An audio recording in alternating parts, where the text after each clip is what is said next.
ಶ್ರೀ ಗುರುಭ್ಯೋ ನಮಃ. ವಸುದೇವ ಸುತಂ ದೇವಂ ಕಂಸಚಾಣೂರಮರ್ದನಂ ದೇವಕೀ ಪರಮಾನಂದಂ ಕೃಷ್ಣಂ ವಂದೇ ಜಗದ್ಗುರು. ಪರಾತ್ಪರ ಯೂಟ್ಯೂಬ್ ಚಾನಲ್ನ ಎಲ್ಲ ವೀಕ್ಷಕರಿಗೆ ಮತ್ತೊಮ್ಮೆ ಸ್ವಾಗತ. ಹಿಂದಿನ ವಿಡಿಯೋದಲ್ಲಿ ಶ್ರೀಕೃಷ್ಣ ಅರ್ಜುನನಿಗೆ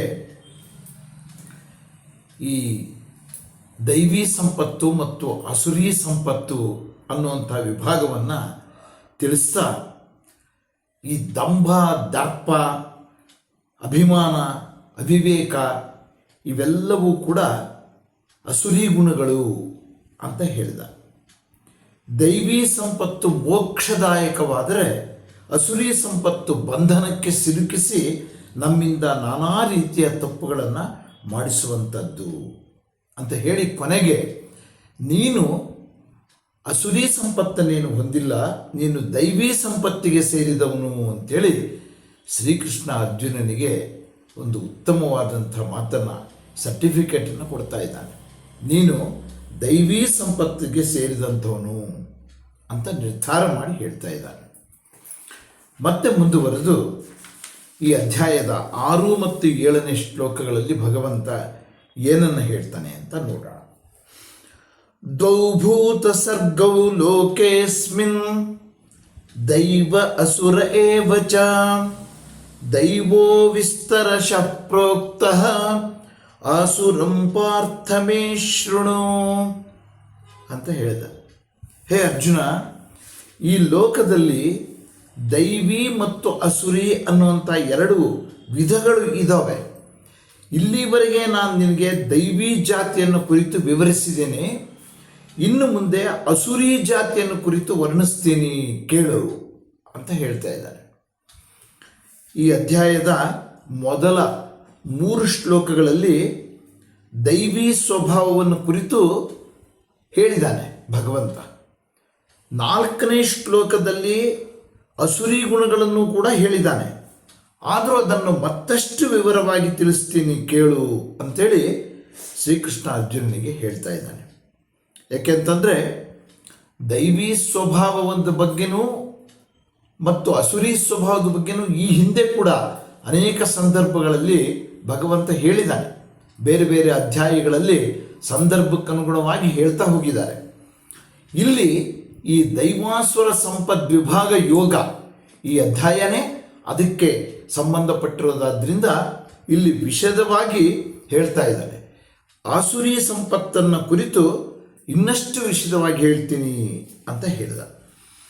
ಮತ್ತೆ ಮುಂದುವರೆದು ಪ್ರವೃತ್ತಿಂಚ ನಿವೃತ್ತಿಂಚ ಜನ ನ ವಿದುರಾಸುರಾಃ ನ ಶೌಚಂ ನಾಪಿ ಚಾಚಾರೋ ನ ಸತ್ಯಂ ತೇಷು ವಿದ್ಯತೆ ಅಂತ ಹೇಳಿದ ಭಗವಂತ.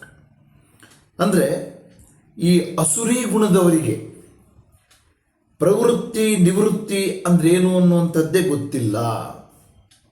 ಅವರಲ್ಲಿ ಶುಚಿತ್ವ ಅನ್ನುವಂಥದ್ದಿಲ್ಲ, ಆಚಾರ ಅನ್ನುವಂಥದ್ದೇ ಗೊತ್ತಿರಲ್ಲ.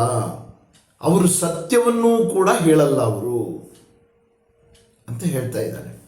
ಅಸುರಿ ಗುಣದವ್ರನ್ನ ಕುರಿತಾಗಿ ಈ ರೀತಿ ಹೇಳ್ತಾ ಇದ್ದಾನೆ ಭಗವಂತ.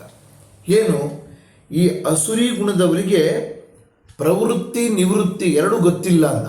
ಏನಾಗಂದ್ರೆ ಯಾವುದನ್ನು ಮಾಡಬೇಕು, ಯಾವುದನ್ನು ಬಿಡಬೇಕು, ಅದನ್ನು ಪ್ರವೃತ್ತಿ ನಿವೃತ್ತಿ ಅಂತ ಹೇಳ್ತೀವಿ. ನಾವು ಯಾವುದನ್ನು ಪಾಲಿಸಬೇಕು, ಯಾವುದನ್ನು ಪಾಲಿಸಬಾರ್ದು ಅದು ಗೊತ್ತಿರಲ್ಲ ಅವರಿಗೆ.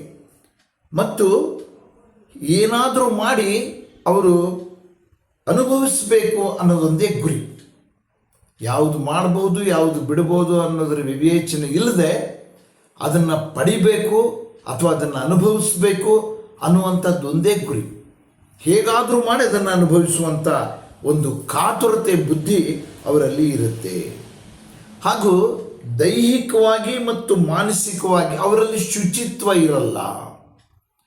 ಶುಚಿತ್ವ ಪಾಲಿಸುವಂಥವರು ಬೇರೆಯವರೆಲ್ಲ ನೋಡಿದರೆ ನಮ್ಮನ್ನು ಅಸಹಿಸ್ಕೋಬಾರ್ದು, ಬೇರೆಯವರು ನಮ್ಮನ್ನು ಹತ್ತಿರಕ್ಕೆ ಕರಿಬೇಕು, ನಾವು ಶುಚಿತ್ವವಾಗಿ ಇರಬೇಕು, ನಮ್ಮ ಮಾತುಗಳು ಶುಚಿತ್ವದಿಂದ, ನಮ್ಮ ನಡೆ ನುಡಿ, ನಮ್ಮ ಮನಸ್ಸು ಎಲ್ಲ ಶುಚಿತ್ವದಿಂದ ಇರಬೇಕು ಅನ್ನುವಂಥದ್ದು ಈ ಅಸುರಿ ಗುಣದವರಿಗೆ ಇರಲ್ಲ.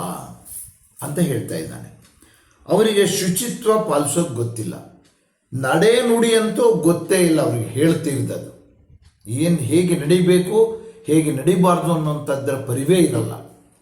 ಮತ್ತು ಸದಾಕಾಲ ಅವರು ಸುಳ್ಳನ್ನೇ ಪ್ರತಿಪಾದಿಸೋದಕ್ಕೆ ಮನಸ್ಸು ಮಾಡ್ತಾರೆ. ನೀವು ಅನೇಕ ಜನ ನಾವು ನೋಡ್ತೀವಿ ಸಮಾಜದಲ್ಲಿ, ಯಾವುದನ್ನೇ ಆದರೂ ಪಡ್ಕೋಬೇಕು ಅಥವಾ ಸಾಧಿಸಬೇಕು ಅಥವಾ ಕೆಲಸ ಮಾಡಬೇಕು ಅಂದರೆ ಅದನ್ನು ಸುಳ್ಳು ಹೇಳಿ ಹೇಗೆ ಮಾಡಬಹುದು, ಸುಳ್ಳು ಹೇಳಿ ಹೇಗೆ ಪಡಿಬಹುದು ಅನ್ನೋಂಥದ್ರ ಕಡೆಗೇ ಕೆಲವರು ಯೋಚನೆ ಮಾಡ್ತಾರೆ. ಆ ಸುಳ್ಳನ್ನು ಬಿಟ್ಟು ಸತ್ಯವಾದ ರೀತಿಯಲ್ಲಿ ಆ ಸತ್ಯ ಮಾರ್ಗದಲ್ಲಿ ಹೇಗೆ ಪಡಿಬೇಕು ಅನ್ನೋದನ್ನು ಯೋಚನೆ ಮಾಡೋದು ದೈವಿ ಗುಣವುಳ್ಳಂಥವ್ರು. ಈ ಅಸುರಿ ಗುಣದವರು ಸದಾಕಾಲ ಸುಳ್ಳನ್ನೇ ಪ್ರತಿಪಾದಿಸ್ತಾರೆ ಅಂತ ಭಗವಂತ ಅರ್ಜುನನಿಗೆ ಹೇಳ್ದ ಅಂತ ತಿಳಿಸ್ತಾ ಇವತ್ತಿನ ಈ ವಿಡಿಯೋವನ್ನು ಮುಕ್ತಾಯ ಮಾಡ್ತೀನಿ. ನಮಸ್ಕಾರ.